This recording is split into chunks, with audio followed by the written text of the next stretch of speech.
pjnet.tv. It is 9:30 on the East Coast, and we are running a title roll. We are recording. We are streaming on 9 platforms. We have Dell waiting, and the chat room is waiting. Switching to Studio 8 in 5, 4, 3, 2, 1. Welcome back to pjnet.tv, Part 2, the second phase. We have just had a wonderful time with Diane Cuneo, and she has got a team, and so do we at pjnet.tv. And the first recruit on pjnet.tv is our guest every Tuesday night at this time, Dell Duduit, and with him came so many others. Dell, it's good to, if I were coaching, I would want you on staff in some capacity. I don't know. You like baseball too much for me to, get you too high up the ranks. But well, the difference, baseball's they're all different. Football's an emotional sport. Basketball's reactional. It's a violent sport. Baseball is more of a thinking sport. It's more strategy involved. So, there's strategy involved in all of them, but there's a lot of strategy in baseball. Really? And, oh my gosh. I always thought the game was stupid and dumb people. I don't know. No, it's a very strategic game. Each Really? pitch is crucial, yeah. And you want to position, a good players and good teams, you'll see each pitch, the defense is moving to different positions, and they're moving to different parts of the field each pitch. So, it's a great strategy game.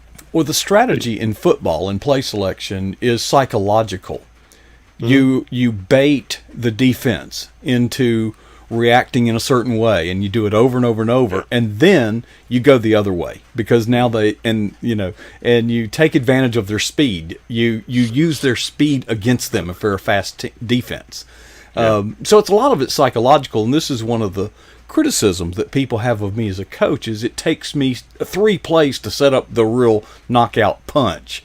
And if your team's not real good, you can't waste 3 plays. Yeah. They're all good. They all have their pros and cons to them. So, But anyway, I was the first recruit, and obviously you haven't found anybody to replace me yet. So, I guess you'll be taking applications soon. I don't think you could be replaced. Now you scared us one time. Remember, folks. This literally happened. Dell's in the ambulance headed for the hospital, texting me. Hey, Coach, I can't make it tonight. Yeah, I'm like dying, so scared the out of me, but it was. Yeah, me too that night. Yeah. That's all I got, So Dell's headed to the ER, and I don't know if he's still alive or not. But it's like tell the ER people, excuse me, just a minute. I've got to text PJNet and tell them I'm not going to be there. That was a fun night, but so you've done. It's a great chat room out there right now. That was a good show you had on earlier. So everything's looking good. Well, see if you can make it even better, folks. For those of you, most of you know Dell. But if you don't, you need to know where his website is. He blogs at delldidway.com. I love putting that on the screen because otherwise you would not be able to spell it. Okay? But there it is, delldidway.com. He blogs on Tuesday, and today, in keeping with the 4th of July, of course, I expected it to have a patriotic theme. But you always put your spin on it, and you uncorked a bunch of stuff. Well, you got the G-rated version. My first 4 or 5 versions were pretty X-rated and pretty bombastic towards people, but I had to tone it down a little bit. After about the 5th rewrite, we thought, this is okay. I'm not getting into name calling. I'm not getting into other things. So we try to keep it civil and describe what's going on. Typically our church has a big 4th of July celebration. You've seen posts about that and fireworks, but we're postponing that for I think till Labor Day. So you obviously want to stay with that theme and talk about the flag and the 4th of July. And in the past, I wrote a piece about how the Star Spangled Banner was written and the inspiration behind that, and that Francis Scott Key watched that battle take place, and I like stories like that. And so, this one was similar to that. I used the illustration of the Alamo, obviously, and I've been there. That's a very somber place as well, because you know what happened there. But well, a lot of people don't, Del. First of all, I would point out that is an icon of American history. But please note, at the time, the Alamo was not part of the United States. It was part of the Republic of Texas. Republic of Texas, and so that story is monumental, because you had it, and it's the numbers are different. You see 179 soldiers, you see 200, but that doesn't matter. I think in the long run, 100% were doomed. They were all killed, and by the Mexican army, which outnumbered them 1,800 to about 200-ish. And you had some big names in there. Davy Crockett died there, and some other folks. So it was it was very symbolic, because they were trying to hold off, hold the fort, but they were sacrificing themselves. They were to allow Houston to assemble a viable defense of Houston. Yeah. And then about a month later, Houston, with his team, took care of Santa Ana in about 18 minutes, and which was remarkable. It's a remarkable battle that took place there. Well, what's remarkable is the Alamo itself had no strategic military significance. Santa Ana was obsessed. He thought he was Napoleon reincarnated. And I've used that example of, that was the last example of what happens when illegal immigration is allowed. They came in and slaughtered our soldiers, and then so I use that example sometimes, but I kind of toned it down, like I said, a little bit on that. So and you wonder what those soldiers were thinking, when they knew they were going to die. And that's why this 4th of July is kind of somber to me. I mean, I'm going to celebrate because I love our nation, I love our flag, and I love the history behind it. So, but it's kind of somber right now because our nation's is in a mess, and it's allowed to be in a mess. And we have people desecrating the flag, we have people burning the flag, we have people tearing down symbols of. They're trying to erase history, and that's what Marxism is. You get rid of history, and you get rid of. Whether it was good or bad, it still happened. You can't take away that whatever happened, because it did happen. So they think if you get rid of it, well, it didn't happen, but it did happen. So, well, and apparently the culture that is growing up today, many and some of which are creating problems right now, apparently do not know history very well, and they don't know. They don't know about it. They don't care about it. I don't think. Well, that's a good point, Del. But I want to tip my hat to you for standing in the gap for our history, okay? Because it is what it is, and we can be proud of our history in spite of the pimples on it. Yeah, there's some things I didn't like, but by golly, I didn't like that the Holocaust happened, but it happened. And you can't go back and say it didn't happen and take down all those things, and all the you can't go down and tear down the Holocaust museum there in D.C. and say that didn't happen. Well, and notice that Auschwitz still stands. It's still there, and there's a reason it's still there. And I wouldn't want that taken down, torn down, because it's there for a reason to remind people of what happened. But these Nimrods and this godless generation and this fatherless generation they've been pampered and coddled so long that they are so entitled. They feel that everything's given to them, and that's where the welfare system has gone awry, because it has enabled people. I mean, there's a good cause for it. There's a good reason for it, but it's been abused to where a lot. Well-intended, but neglected, and not neglected, but abused. So some of these kids who grew up without dad, some of these kids who grew up entitled with everything they wanted, but they have such hatred and disrespect. And I don't know whether that comes from fathers being present and working all the time, or not being not having fathers around. But it's a generation, and what's scary is there's been a lot of teachers arrested in these mobs, and who are tearing up great treasures of our history. There are teachers. There's been numerous teachers arrested, and it's almost to the place where the last time we rallied as a nation was when we were attacked, 9/11. And I hope something like that doesn't happen again. But by golly, that brought us together. It did. And these people who are doing this have no clue of the sacrifice that's been made for you and me over these years. It's ironic because all these leftist Hollywood people who bash us and bash Christians and bash patriots and bash people who love the Second Amendment. They put out tons of violent movies every day with guns and weapons. Yet they're the first ones to blather their mouths. And I just cannot watch movies. I just cannot watch Hollywood elites anymore. I don't care who they are. I could count on one hand who I like to watch anymore. And if there's a movie with them, I'll go watch that because I know what they stand for. But I will not go watch a hypocrite. I will not go watch somebody who says we have to take guns away, but they make billions and billions off their violent movies. Sure. And it's disgusting. Hypocrisy is on full display. Now, in your blog, you say that there are many iconic cities here in our country that you've been to that you've kind of boycotted them personally, so to speak. Yeah, and I know they don't care.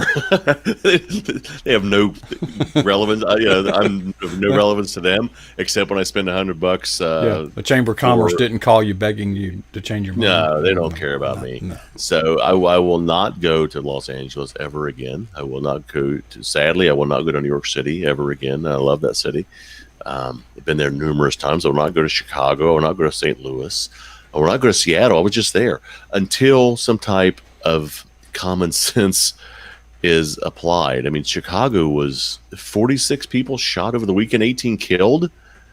I will not go to Minneapolis ever again because, for one, I don't think it's going to be there. You could go see the ruins. You can. I'm not going to go there anymore. And they keep talking about tearing down George Washington's statue because by golly, he owned slaves. And why don't they go destroy the Egyptian tombs that were built by what? Slaves. But they won't go touch them, will they? No. Okay. All right, folks, watch him burst into flames. There is a movement to rename John Wayne Airport. Yeah, and it's going to happen, and it's sad and disgusting. I know. The first sign of Marxism and socialism and just stupidity is to just take away everything that's American. I mean, they're taking away Elmer Fudd's gun, for God's sakes. I mean, that's and Yosemite Sam's guns. I mean, how ludicrous are these moronic babies who can't take anything? And that's the society now. Oh, they can take it, Dale. Have you seen these games that these teenagers play? They're extremely violent, and they're very, very realistic. I'm amazed at the technology. But they're not being taken away, are they? No, because they like those. They like those. Well, and if you took them away, they'd throw a temper tantrum. Yeah, they can't stand. I've seen hilarious footage of when Antifa thugs are confronted. They whine like little babies because you know what? They are cowards. That's why they have to wear a mask and they can't see their face because they're cowards. I don't think they've ever gotten a butt whooping. No, and I said we need those. We need those more than ever today. You need somebody just. They're about to get one. Yeah, but they can spit at cops and throw rocks at cops. But by golly, when the cop comes back and tases them, then they're the first ones. Your AOCs are the first ones to whine and gripe at police brutality. And you know what? It was refreshing to see now that the mayor of Seattle is now called the CHOP organization violent, because you know why? She was confronted by him. Oh yeah, it got personal, didn't it? Yeah. Yeah. Finally, it wasn't over there anymore. It was on her watch. Anyway.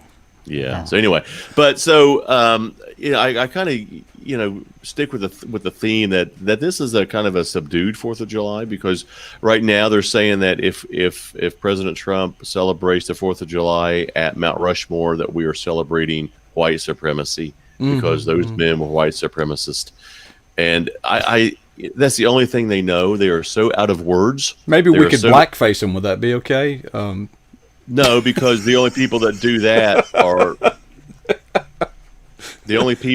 that are liberal socialists. They're the ones who do the black faces. They're the only ones who do the blackface. The Democrats are, and the liberal Hollywood elitists are the only ones who do the blackface.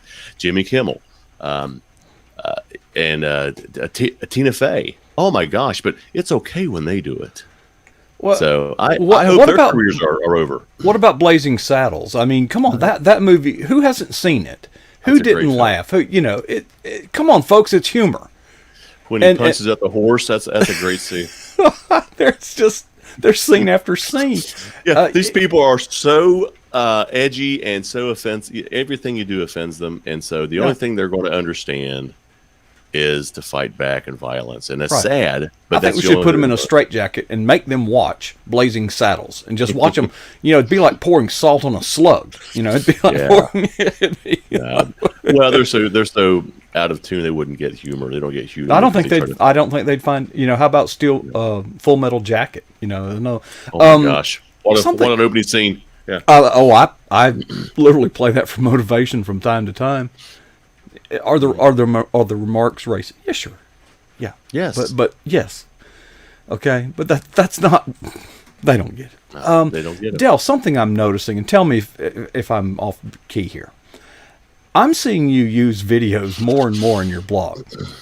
Yeah, I like it. Yeah. So I like that song Johnny Cash did about the Alamo, and it just breaks up things a little bit. I think it's good. I think it does. Yeah. Of course, that one at the very end is my favorite. Yeah, and pretty soon, I had the one about Lee Greenwood in there. I'm sure that'll get he'll be accused of being a racist there too. Well, I was going to say ultimately they're linked to YouTube, so they may ban the darn YouTube video, and then your links will be. No, because I think one of the songs he mentions Minnesota, so it'll be okay. Oh, okay. From the lakes of Minnesota to the. So he mentions that. So that's okay because he mentioned a violent liberal town, and every town that is falling apart, every city that's falling apart are run by liberal socialist Democrats. Everyone, because they have no backbone, and they have no authority, and they have no respect for law.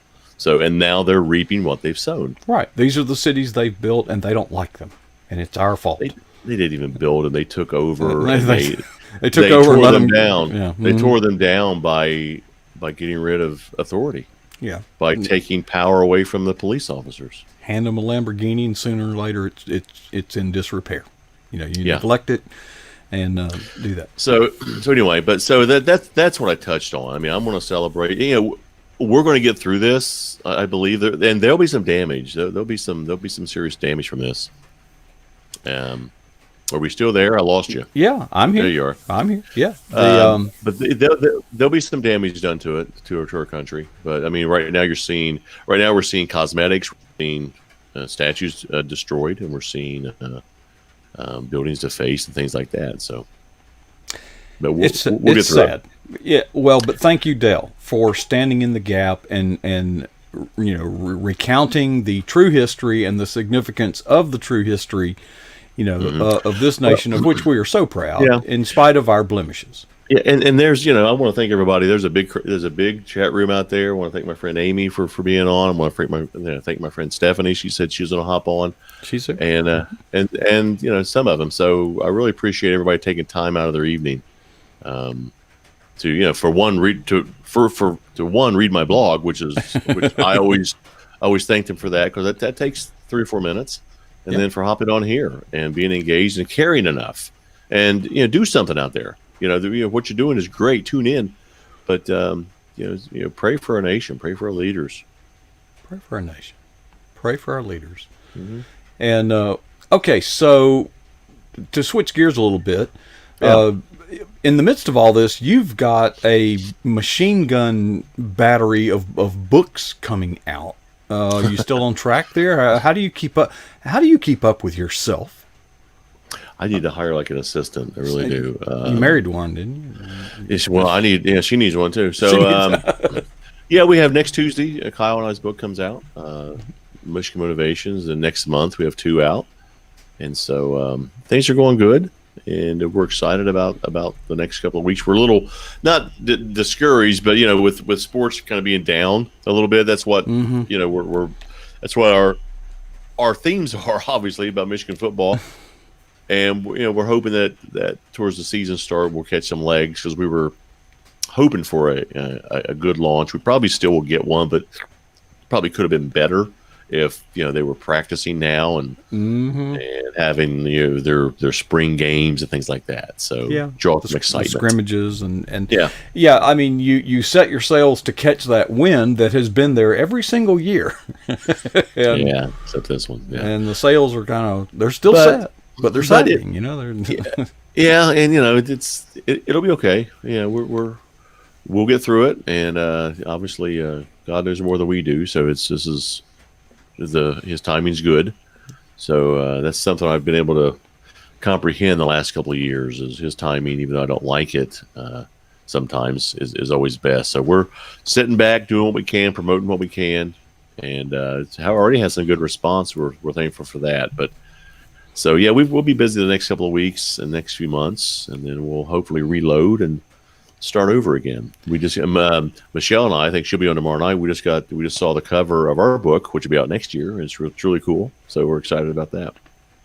Well, maybe we'll get to do a cover reveal at some point. Maybe this is 90% first draft, so they'll make a little bit of changes here and there. But we got it sent to us when we talked to her the other day, and we both really excited about it. And we have a virtual conference later this month from the Southern Christian Writers Conference, which was supposed to be in Birmingham, Alabama, and I was supposed to be at that, but I'll be doing it from here in Southern Ohio, right here at this desk.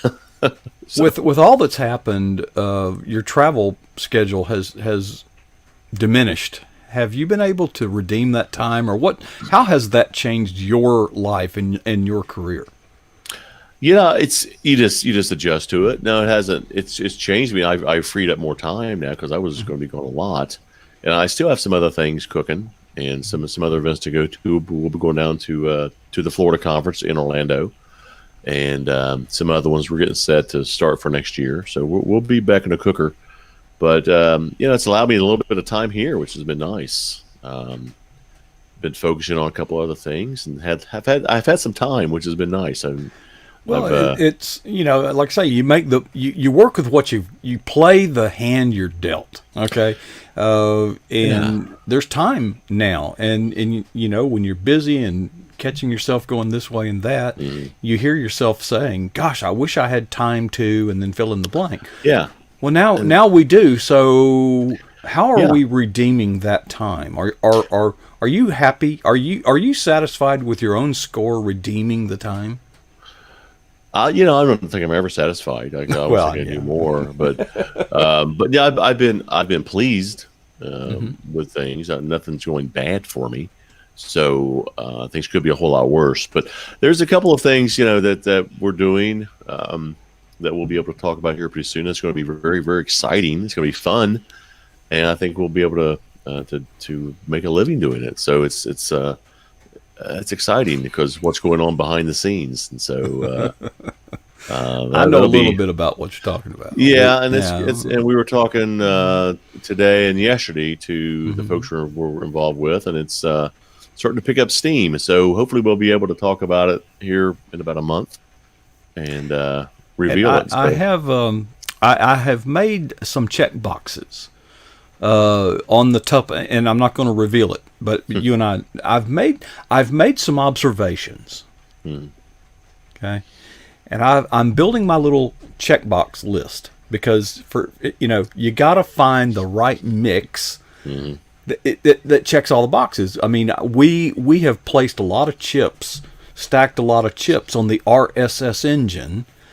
And we didn't do the research I didn't do the research first, because mobile devices A lot of people use them.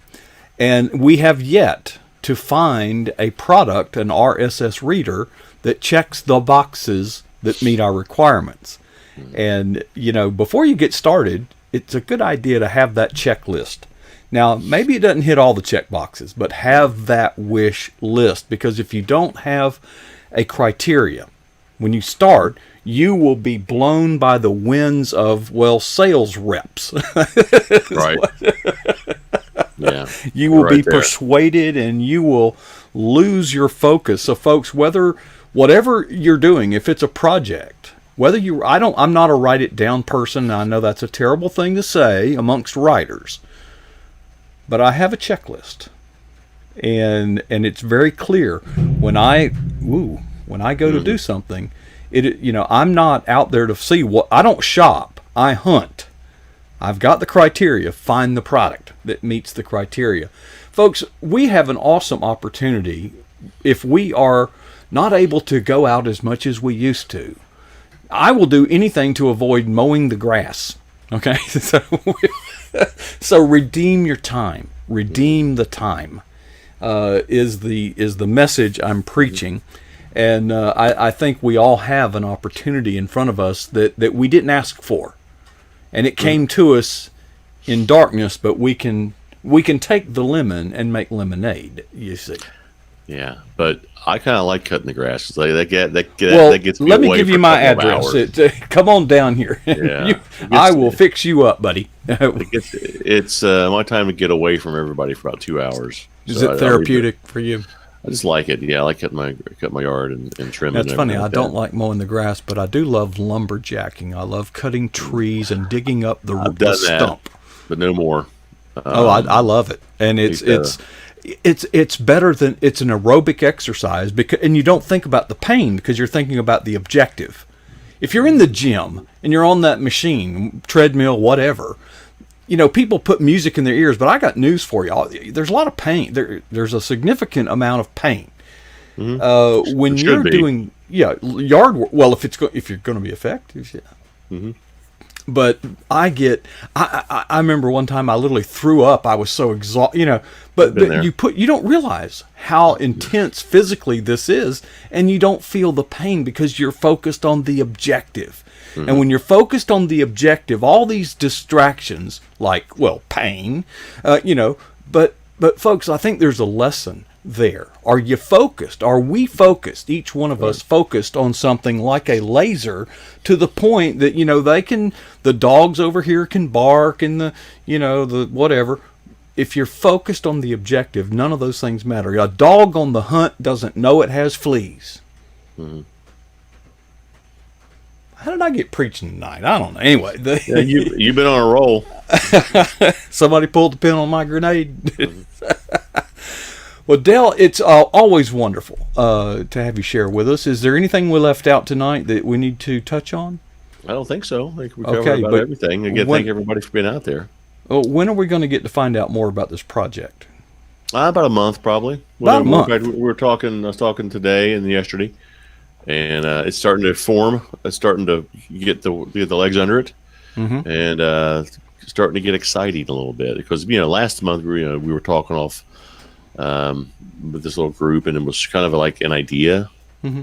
And about mm-hmm. 2 months ago. And then last month it was really starting to formulate. Now this week is really starting to take shape, and it's going to be really fun and exciting. And I'll be excited to share it with everybody. Probably about a month. About a month. Okay. Yeah. Well, we look forward to that, Dale, and we look forward to seeing you several more times between now and then, every Tuesday. And everybody has a great 4th of July out there, and then we'll be meeting next Tuesday, and it's my launch day. It's the launch day of Michigan Motivation. So, that'll be a fun time. That'll be a special occasion. We'll have to wear party hats and things. I'll see if I can get Kyle to come on. We'll see if we can do a twofer. We can do that. All right. Well, Dale, appreciate it, brother. We'll see you next time. Bye-bye. Right now, folks, Del Didway right here on pjnet.tv. What a wonderful night it's been. Thank you, all of you who brought yourself to the pjnet.tv chat room. We have some things that hopefully by the end of the week I will be able to fill you in on, so I won't bore you with them now. but work is underway. So stand by. Time for me to head out. And before I do, I'm obligated that is, to ask you 2 questions for you to ponder in your own heart. The first question is this: what is the boldest thing you've ever done for Jesus Christ? Easy enough? Got it? Okay. If it takes you too long to get that, that's a problem. The second question is this: how long ago was that? Folks, I think the challenge, if we are going to excel in any ministry and exalt the kingdom of God and fulfill the Great Commission, we can never allow ourselves to be satisfied with either answer.